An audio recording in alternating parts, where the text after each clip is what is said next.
Hey YouTube family and GN subs, got some good news for you for this September 2025.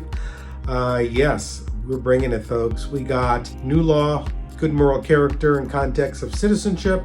You've probably heard other videos out there before, but let me break it down for you, make it very, very simple, easy to understand, let you know what's happening. Two areas of law that are very, very interesting. One is called cross-chargeability, and the other is retention of priority dates on old petitions. This is some very interesting stuff, folks. I came across this in my practice. I figured, hey, let me revisit this. Let me give this information to my good news subscribers. Hey, those of you who are new to the channel, my name is Humberto and Courtney, attorney at law. I provide good news for my GN subs. Become a GN sub. Click below, like and subscribe if you like the content that you're going to hear today. As well, go to my library. I got some really good stuff there. Content for free on how to do, when to do, and what to do in context of immigration law, folks. Alrighty, so a lot to get to today, so let's get at it.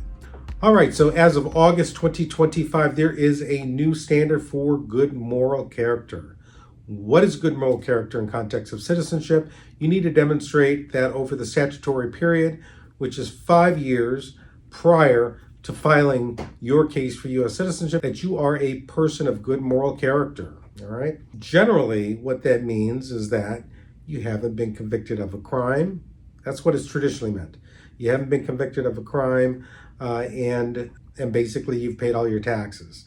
Those were generally the two things that would knock you out in terms of good moral character, but now USCIS has expanded what it means to have good moral character. It entails a holistic assessment of any alien's behavior, adherence to social norms, and positive contributions that affirmatively demonstrate good moral character. The law is found at 8 CFR 316.2. Check it out. I put the new USCIS memo in the description box below.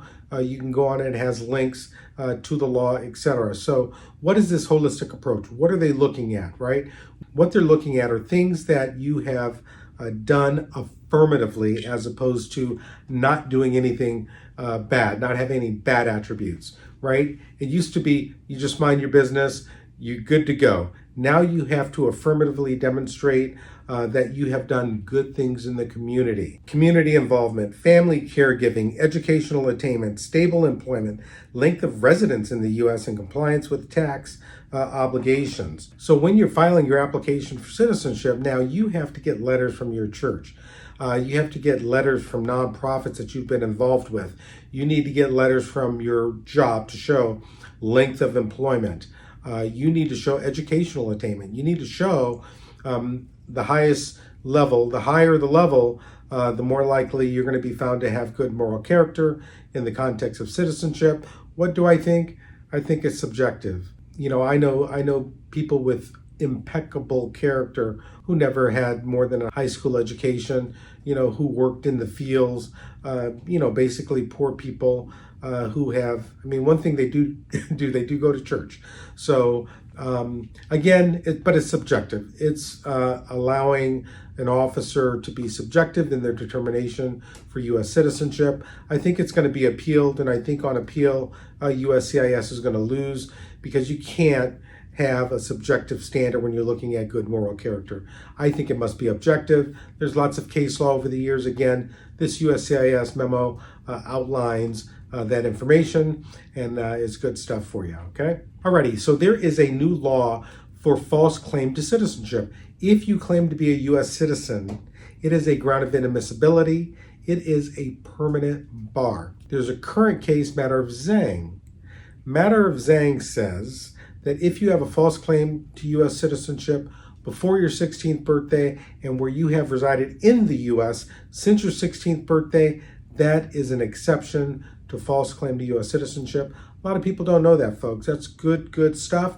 Again, there's a memo, USCIS memo, that I put a link in the description box below. Go check it out. If you are having problems with false claim to U.S. citizenship being a permanent bar in your case, you can use this memo. Very helpful stuff. All right, oldies but goodies, cross-chargeability. This is good stuff, folks. I had a client in my office who was from India, but who was married to an individual from Sri Lanka. And so he had a petition approved, priority date, not even close to being current, because under the Visa Bulletin India, very backlogged. I said, well, your wife is from Sri Lanka. Why don't we use her country of chargeability to file the adjustment? That made the case current. We filed the adjustment and it's currently pending. But a lot of people don't know these rules to cross-chargeability. I put a link in the description box below to USCIS website that talks about cross-chargeability. Check it out, folks. It could be very useful if you're from China, India, those countries where the Philippines, those countries where there's a backlog in the Visa Bulletin. You can use your spouse's country to determine your date on the Visa Bulletin. Good stuff. Retention of priority dates, another piece of law that people forget about. This is fantastic, folks. So let me tee it up for you.